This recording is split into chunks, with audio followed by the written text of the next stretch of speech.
Hello guys, কেমন আছেন সবাই? আশা করি সকলে অনেক অনেক ভালো আছেন। আর আমি আল্লাহর রহমতে এবং আপনাদের সকলের দোয়ায় অনেক অনেক ভালো আছি। তো গাইস, আজকের পর্বে আমরা 2024 সালে রিলিজ পাওয়া একটি horror mystery cinema the train of death মুভিটি সম্পূর্ণ এক্সপ্লেন করতে যাচ্ছি। সিনেমাটি মূলত জঙ্গলে থাকা এক ডাইনিকে নিয়ে, যে কিনা সেই জঙ্গলের মাঝখান দিয়ে যাওয়া এক ট্রেনের সকল যাত্রীকে এক এক করে মারতে শুরু করে, এবং এমনটা সে কী জন্যই বা করলো সেটাই জানবেন আজকের এই ভিডিওতে। So without wasting any more time, let's start our today's video.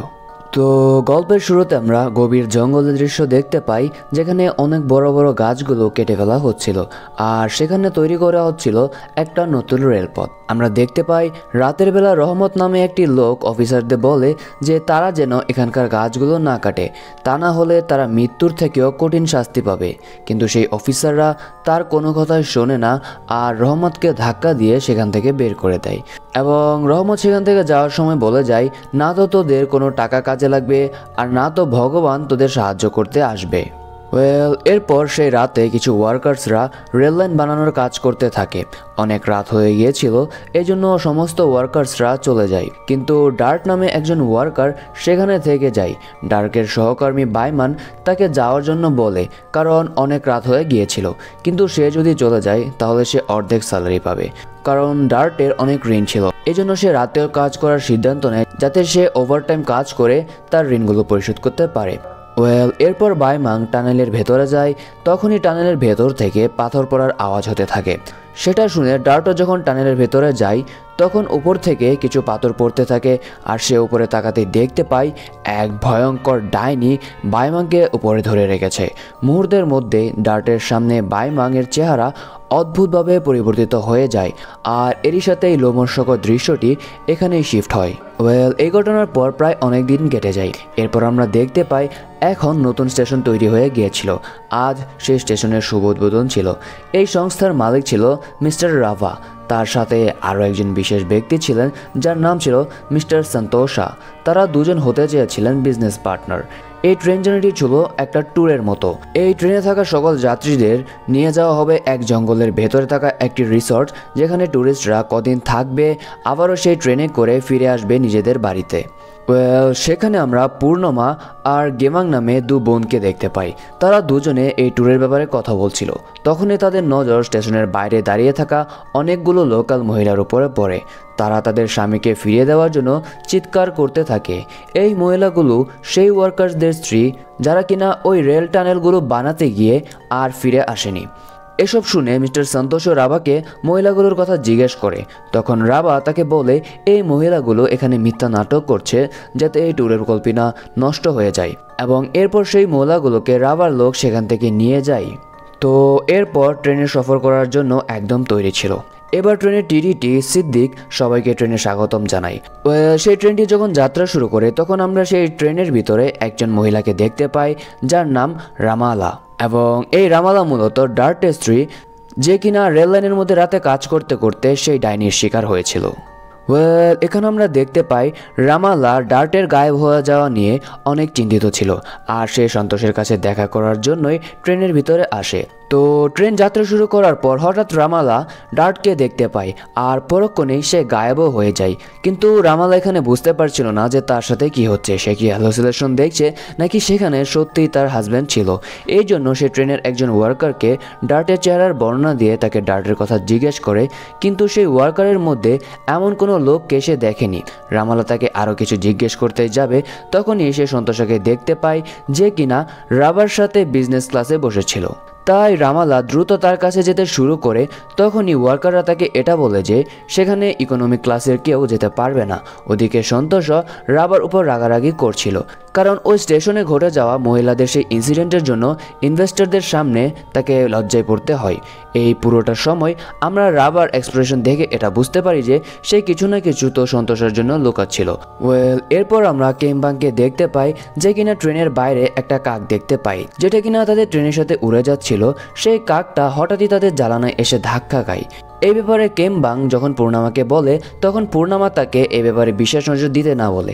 হঠাৎই পূর্ণামার শরীর খারাপ হতে থাকে আর সে ওয়াশরুমের দিকে যায়। সে মূলত যেই কোচের ওয়াশরুমে ছিল সেটা বিজি ছিল, তার জন্য তাকে 4 নম্বর কোচের ওয়াশরুমে যেতে হয়।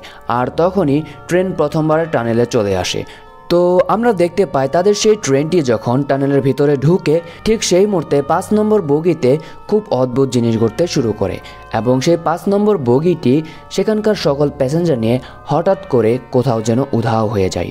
আর ট্রেনটি যখন টানেল থেকে বেরিয়ে যায় তখনই সব কিছু নর্মাল হয়ে যায়, মানে টানেলের ভেতরে যেতে প্রবলেমগুলো শুরু হয়ে যায়।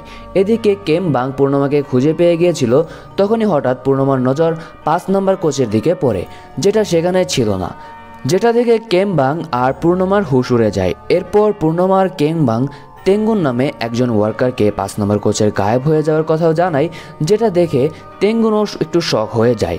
এই জন্য সে ব্যাপারটাকে সামলানোর জন্য সবাইকে বলে যে যান্ত্রিক গোলযোগের কারণে 5 নম্বর কোচটি আলাদা করে দেওয়া হয়েছে আর সেখানে থাকা সমস্ত লোক রিসোর্টে পৌঁছে যাবে। এটা বলে সে সবাইকে শান্ত করে কেমবাং এবং পূর্ণিমাকে নিয়ে ক্যাফে এরিয়ার দিকে চলে গিয়েছিল। এরপর পূর্ণিমা আবারও ওয়াশরুমে যায়, তখনই তার ডক্টর তাকে কল করে, যেটা কেমবাং রিসিভ করে। আর কেমবাং পূর্ণিমার অসুস্থতার কথা জানতে পারে। আসলে পূর্ণিমা লিভার ক্যান্সারে ভুগছে এবং সে তার ট্রিটমেন্ট না করে শহর থেকে বাইরে চলে এসেছিল। যখন পূর্ণিমা ওয়াশরুম থেকে ফিরে আসে তখন কেমবাং তাকে ডক্টরের কলের কথা জানায়। কেমবাং যাতে কষ্ট না পায় সেজন্য পূর্ণিমা তার অসুস্থতার কথা জানায়নি। কেমবাং প্রচণ্ড রেগে যায়, তখন পূর্ণিমা তাকে বোঝায় যে সে শুধু কেমবাংয়ের সাথে টাইম স্পেন্ড করার জন্যই এনজয় করতে চায়। অন্যদিকে আমরা দেখতে পাই তেঙ্গুন যখন ইলেকট্রিক প্যানেলের কাছে যায় তখনই সে অদ্ভুত আঠালো পদার্থ দেখতে পায়। সাথে সে তার পেছনে ওই ওয়ার্কারদের আত্মাগুলোকেও দেখতে পায়, যারা কিনা এই রেল স্টেশন বানাতে গিয়ে উধাও হয়ে গিয়েছে। এটা দেখে তেঙ্গুন অনেক ভয় পেয়ে যায় এবং সে গিয়ে সিদ্দিককে সব কথা জানায়। তবে সিদ্দিক তার কোনো কথাই বিশ্বাস করছিল না। তাদের কন্ট্রোল রুমের সাথে যোগাযোগ বিচ্ছিন্ন হয়ে গিয়েছিল, যেটা কিনা ওই চিপচিপা পদার্থের জন্যই হয়েছিল। এরই সাথে তেঙ্গুন সিদ্দিককে 5 নম্বর কোচের মিসিং হয়ে যাওয়ার কথা জানায়। প্রথমে তো সে বিশ্বাস করে না, কিন্তু পরে যখন নিজে সেটা চেক করে সত্যি সত্যি সে 5 নম্বর কোচ মিসিং ছিল, যেটা দেখে তার মাথায় কাজ করছিল না এটা কিভাবে হলো। তখন সে তেঙ্গুনকে এ ব্যাপারে সন্তোষকে জানাতে না করে আর সাথে প্যাসেঞ্জারদের ভালোভাবে ট্রিট করতে বলে। এরপর ট্রেন আবারও সেকেন্ড টানেলে এন্ট্রি করে আর 4 নম্বর কোচে আমরা কিছু লোককে দেখতে পাই যারা জার্নি এনজয় করার জন্য গান বাজনা করছিল। কিন্তু হঠাৎ করেই এক এক করে সবার গলার আওয়াজ বন্ধ হয়ে যায় এবং দেখে মনে হচ্ছিল কেউ যেন তাদের গলায় চিপে ধরেছে। ঠিক সেই মুহূর্তে আমরা দেখতে পাই সেখানে থাকা একটা মহিলা একটা অদ্ভুত শক্তি দ্বারা পজেসড হয়ে তাদেরকে বলছে, তোমরা তোমাদের ভুলের শাস্তি পাবে, এটা থেকে কেউ বাঁচতে পারবে না। সেখানে থেকে কেউই বুঝতে পারছিল না যে তাদের সাথে কি ঘটছে। ঠিক সেই মুহূর্তে সেই রাক্ষসী ডাইনি সবার সামনে চলে আসে আর এক এক করে সবাইকে নির্মমভাবে মারতে থাকে। তবে এইবার কেমবাং পাশের কোচ থেকে সব কিছু দেখে ফেলেছিল। তবে ততক্ষণে ট্রেনটা টানেল থেকে বেরিয়ে আসে আর এবার 4 নম্বর কোচও সেখান থেকে গায়েব হয়ে যায়। এখন যখন তেঙ্গান, রামালা, পূর্ণিমা 4 নম্বর কোচকে গায়েব হয়ে যেতে দেখে তো তারাও কিছু বুঝতে পারে না। কেমবাং তাদের সবাইকে বোঝানোর চেষ্টা করছিল যে ট্রেন টানেলের ভিতরে যেতে একটা অদ্ভুত ডাইনি প্যাসেঞ্জারদের উপর হামলা করে দেয়। তখন পূর্ণিমা তাকে শান্ত করে বলে এমনটা কিছুই না। সেখানে তখন সন্তোষ চলে আসে, যার সাথে রবাও ছিল এবং এতক্ষণে সন্তোষ কোচের গায়েব হয়ে যাওয়ার কথা জেনে গিয়েছিল। সে রাবাকে এ ব্যাপারে জিজ্ঞেস করে, কিন্তু রাবা তখনও তাকে কিছু জানায় না। তখন রামালা সন্তোষকে জানায় যে প্রতিটা টানেলে একটি করে কোচ গায়েব হয়ে যাচ্ছে। রাবা তাকে উল্টোপাল্টো কথা শুনিয়ে তাকে শান্ত করে দেয় আর সন্তোষকে সেখান থেকে যাওয়ার জন্য রিকোয়েস্ট করে, কিন্তু সে রাবাকে সিদ্দিকের কাছে যেতে বলে আর কন্ট্রোল রুমের সাথে কন্ট্যাক্ট করতে বলে এবং নিজে সেখান থেকে যায়। এরপর রাবা সিদ্দিকের কাছে যাচ্ছিল, তখন সে একটা চেয়ারে কিছু শৈবাল জাতীয় উদ্ভিদ দেখতে পায়, যেটা কেউ দেখে ফেলার আগেই রাবা সেটাকে মুছে ফেলে। এরপর সে সিদ্দিকের কাছে গিয়ে জানতে পারে যে কমিউনিকেশনের সিস্টেম পুরোপুরিভাবে খারাপ হয়ে গেছে এবং সে সিদ্দিককে ট্রেনে বেঁচে যাওয়া প্যাসেঞ্জারগুলোকে ভিআইপি ট্রিটমেন্ট দিতে বলে আর সাথে একটা এগ্রিমেন্ট সই করতে বলে যে ট্রেনের মধ্যে যা সমস্ত কিছু ঘটেছে সেই ব্যাপারে তারা কাউকে কিছু যেন না জানায়। কিন্তু সিদ্দিক এখানে নিজে অনেকটা ভয় পেয়েছিল। সে রাবাকে 4 নম্বর কোচের সিসিটিভি ফুটেজ দেখায়, যেখানে সেই ডাইনিটি পরিষ্কার দেখা যাচ্ছিল। এটা দেখে রাবাও অনেক ভয় পেয়ে যায়, কিন্তু তবুও সে চাইছিল না যে এই ব্যাপারটা কেউ জানতে পারুক এবং সে সিদ্দিককে দিয়ে সেই সিসিটিভি ফুটেজটি ডিলিট করিয়ে ফেলে যাতে কেউ কোনো রকম প্রমাণ না পায়। এদিকে আমরা পূর্ণিমাকে দেখি যে তেগুনকে একা পেয়ে তার কাছ থেকে সমস্ত সত্যিটা জানতে চায়। তেগুনও তাকে সব সত্যিটা বলে দেয় যে ট্রেনের মধ্যে থাকা কোনো অফিসাররাই জানে না যে ট্রেনের মধ্যে কি হচ্ছে আর কীভাবেই বা ওই ট্রেনের কোচগুলো টানেলের মধ্যে উধাও হয়ে যাচ্ছে। এরই মধ্যে ট্রেনটা 3 নম্বর টানেলের মধ্যে প্রবেশ করে। সন্তোষ তখন এক ওয়ার্কারকে বাইরে নিয়ে গিয়ে সমস্ত প্যাসেঞ্জারের ধ্যান রাখার জন্য বলে, কিন্তু তারা খুব ভয় পেয়েছিল। তাই সন্তোষও বুঝে গিয়েছিল যে তারা যদি এভাবে প্যাসেঞ্জারদের সামনে যায় তাহলে প্যাসেঞ্জাররা প্যানিক করতে পারে। এর জন্য সে অন্য একজন ওয়ার্কারকে নিয়ে 3 নম্বর কোচে চলে যায়। সন্তোষও 3 নম্বর কোচের প্যাসেঞ্জারগুলোকে ধীরে ধীরে 2 নম্বর কোচে যেতে বলে, কারণ টানেলের মধ্যে ঢুকলেই কোচটা হয়তো আবারও উধাও হয়ে যাবে। কিন্তু 3 নম্বর কোচের প্যাসেঞ্জারেরা 2 নম্বর কোচে যাওয়ার আগেই সেই ডাইনির সাথে এবার আরও অনেকগুলো মানুষের আত্মা চলে আসে। আর যখন সবগুলো লোক অন্য কোচের দিকে এগোতে যায় তখন তারা নিজের জায়গা থেকে একটুও নড়তে পারছিল না। তখনই সব আত্মাগুলো সব লোকদের মারতে শুরু করে, আর সাথে সাথে ওই ডাইনিটি এসে সন্তোষকে বিভৎসভাবে মেরে ফেলে। আর এদিকে অন্য কোচ থেকে তেগুন আর পূর্ণমারা এ সমস্ত কিছু দেখছিল, আর তাদের চোখের সামনে সমস্ত লোক সেখানে মারা যায়। এই ট্রেনটা যখনই টানেলের বাইরে চলে আসে তখন 3 নম্বর কোচটাও গায়েব হয়ে যায়। ততক্ষণে সেখানে চলে আসে রাবা আর সিদ্দিক। তারা আগে থেকে পরিকল্পনা করে রেখেছিল তারা এখানে এসে এই সকল কিছুর দায়ভার দিয়ে দিবে পূর্ণমাদের উপর। রাবা এখানে বলে যে পূর্ণমারা যখনই যে কোচে যাচ্ছে সেই কোচটি উধাও হয়ে যাচ্ছে, তার মানে এই সব কিছুর পিছনে কোনো আত্মা বা ডাইনির কাজ নেই। এখানে ঘটা সকল কাজের পিছনে পূর্ণমাদের হাত। তখনই সেখানে থাকা একজন যাত্রী একটি বিয়ারের বোতল ভেঙে পূর্ণমার দিকে ধরে। ঠিক সেই মুহূর্তে কেংবাং লক্ষ্য করে তারা আবারও টানেলের কাছে চলে এসেছে। পূর্ণমা তখন ভয় পেয়ে দ্রুত সেই লোকটিকে ধাক্কা দিয়ে দেয়। তেগুন আর কেংবাং তাকে এই কাজে সাহায্য করে। এরই মধ্যে আমরা রাবাকে দেখি যে ফার্স্ট কোচে গিয়ে লোকগুলোকে মিথ্যা বলতে থাকে যে সেকেন্ড কোচে চোর চলে এসেছে। এদিকে পূর্ণমা যখন সেই লোকের সাথে ফাইট করছিল তখনই হঠাৎ সেই লোকটির পেটে ওই কাচের বোতল ঢুকে যায়, আর সেখানেই তার মৃত্যু হয়ে যায়। যেটা দেখে বাকি সবাই বিশ্বাস করে নেয় যে সত্যি পূর্ণমা তাদের লুটতে এসেছিল। এজন্য সবাই তাকে আটকানোর চেষ্টা করতে থাকে, কিন্তু পূর্ণমা কাচের বোতল হাতে নিয়ে সবাইকে ভয় দেখিয়ে তেঙ্গন, রামালা আর কেম্বাংকে নিয়ে ফার্স্ট কোচের দিকে এগিয়ে যায়। কিন্তু রাবা প্রথমে ফার্স্ট কোচের দরজা লক করে দিয়েছিল।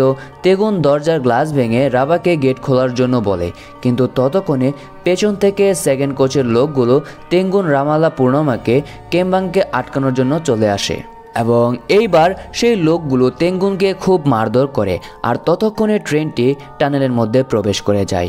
আবারও সেখানে সমস্ত আত্মাগুলো চলে আসে আর সেকেন্ড কোচের সমস্ত লোককে মেরে ফেলতে থাকে।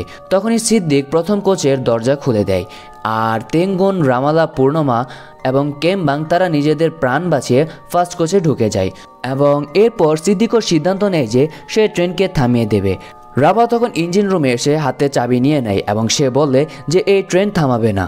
তবে ততক্ষণে রাবাকে আটকানোর জন্য সেখানে তেঙ্গুন চলে আসে, কিন্তু তাদের মধ্যে হাতাহাতি হওয়ার এক পর্যায়ে রাবা তেঙ্গুনকে ট্রেন থেকে ধাক্কা দিয়ে ফেলে দেয় এবং যার কারণে তেঙ্গুন সেখানে থাকা একটি লোহার পিলারের সাথে ধাক্কা খেয়ে সেখানেই মারা যায়। এরপর সিদ্দিক, পূর্ণমা আর রামালা মিলে রাবাকে ধরে বেঁধে রাখে। তখন আমরা সিদ্দিকের কথায় জানতে পারি যে প্রথমেই রাবাকে রহমত নামে একটি লোক এই আত্মাগুলোর ব্যাপারে ওয়ার্ন করেছিল, তবে লোভে পড়ে তারা রহমতের কোনো কথা না শুনে এই জঙ্গলগুলোকে কেটে ফেলে যাতে সে সন্তোষের কাছ থেকে বেশি টাকা নিয়ে নিজে কম টাকা ট্রেন ট্র্যাক বানাতে পারে। এসব কথা শুনে সবাই অনেক রেগে যায়। এরপর পূর্ণমা দ্রুত ট্রেন থামাতে বলে, কারণ রিসোর্ট তাদের থেকে বেশ একটা দূরে ছিল না, তাই তারা পায়ে হেঁটে জঙ্গলের রাস্তা দিয়ে রিসোর্টের দিকে যেতে পারবে। সবাই এই কথায় এগ্রি করে। তারা সবাই রাবাকে সেখানে রেখে ট্রেন থেকে নিচে নেমে যায় আর সবাই জঙ্গলের রাস্তা দিয়ে রিসোর্টের দিকে এগোতে যায়। তখনই কেম্বাং টানেলে থেকে অনেকগুলো আত্মাকে বের হতে দেখে আর সবাই বুঝতে পারে যে আসলে এই আত্মাগুলো শুধু টানেল না, এগুলো অন্ধকারে হামলা করে। যেটা জানার পর সবাই নিজেদের প্রাণ বাঁচানোর জন্য এদিক ওদিক পালাতে শুরু করে, কিন্তু সেই আত্মাগুলো এক এক করে সবার উপর হামলা করে দেয়। তখনই আমরা পূর্ণমা আর কেম্বাংকে দেখি, তারা এখনও প্রাণ বাঁচানোর জন্য পালাচ্ছিল। এদিকে ট্রেনের ভিতরে যে ইনভেস্টর থেকে গিয়েছিল তাকেও একটি ক্রিয়েচার পজেস করে নেয় এবং তার সাহায্যে রাবাকে এটা বলে যে রাবার নিজের ফায়দার জন্য জঙ্গল নষ্ট করা উচিত ছিল না, এটা বলে রাবাকে সে মেরে ফেলে। এদিকে কেমবাং এবং পূর্ণমাকেও সেই আত্মাগুলো ধরে ফেলেছিল।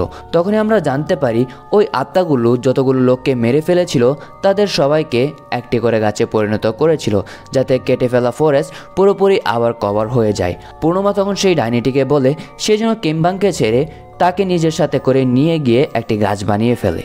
কিন্তু ওই পেতনিটা পূর্ণমাকে ছেড়ে কেমবাংকে একটা গাছে পরিণত করে ফেলে। এরপর পূর্ণমা প্রচণ্ড কান্না করতে থাকে, আর এরই সাথে এই সিনটি এখানেই শিফট হয়। এরপর 6 বছর পরে দেখানো হয়, যেখানে আমরা পূর্ণমাকে রহমতের সাথে দেখতে পাই। পূর্ণমা রহমতকে জিজ্ঞেস করে যে সেই ডাইনিটি তাকে কেন ছেড়ে দিল। রহমত তখন বলে যে যারা নেচার বা জঙ্গলের ক্ষতি করে তাহলে এই আত্মাগুলো তাদেরকে গাছে পরিণত করে দেয়, আর তাদের বডির নিউট্রিশন দিয়েই গাছ পরিণত করে। কিন্তু পূর্ণমার যেহেতু ক্যান্সার ছিল, এই জন্য সে বেঁচে গিয়েছে। সব কিছু জানার পর পূর্ণমা কেমবাংকে খুব মিস করতে থাকে। এজন্য সে গাছের কাছে যায় যেটা কেমবাংয়ের বডি দিয়ে তৈরি হয়েছিল। তবে এখন সে ওই ডাইনির হাত থেকে বেঁচে গিয়ে ট্রিটমেন্ট করে এখন পুরোপুরি সুস্থ হয়ে গিয়েছে। তখনই আমরা দেখতে পাই কেমবাং যে গাছটিতে পরিণত হয়েছে সেই গাছের কুড়িগুলো ফুলে পরিণত হয়। আর এই সুন্দর দৃশ্যের মধ্য দিয়েই আজকের এই হরর মিস্ট্রি সিনেমাটি এখানে শেষ হয়ে যায়। সিনেমার এন্ডিংটি হয়তো তেমন একটা ভালো ছিল না, তবে পুরো সিনেমার কনসেপ্টটি ছিল খুবই অসাধারণ। আপনাদের কাছে এই পুরো সিনেমাটি কেমন লাগলো সেটা অবশ্যই কমেন্ট বক্সে কমেন্ট করে জানিয়ে দিবেন। আর হ্যাঁ, ভিডিওটা ভালো লাগলে লাইক, কমেন্ট এবং সাবস্ক্রাইব করতে ভুলবেন না। দেখা হচ্ছে এর পরের ভিডিওতে। Until then, take care, bye by.